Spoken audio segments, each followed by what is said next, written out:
Rear wheel.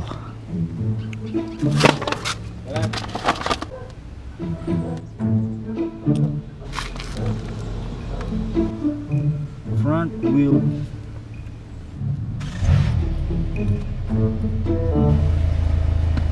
"24 front, 28 rear."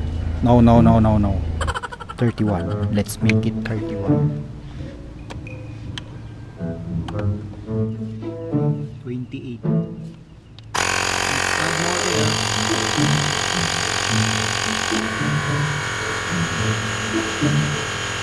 Okay, done. 31. Alright. So saktong-sakto to. Kapag bumili kayo ng ganito, ma-check nyo na yung inyong PSI ng gulong nyo. Ayan, tulad nyan, dinagdagan ko 31, naging 31 siya. Sa harap 24. Dagdagan natin ng isa.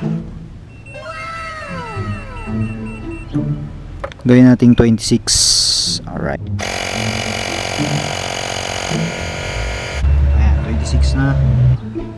Palitan na yung front, 26 PSI na. Alright.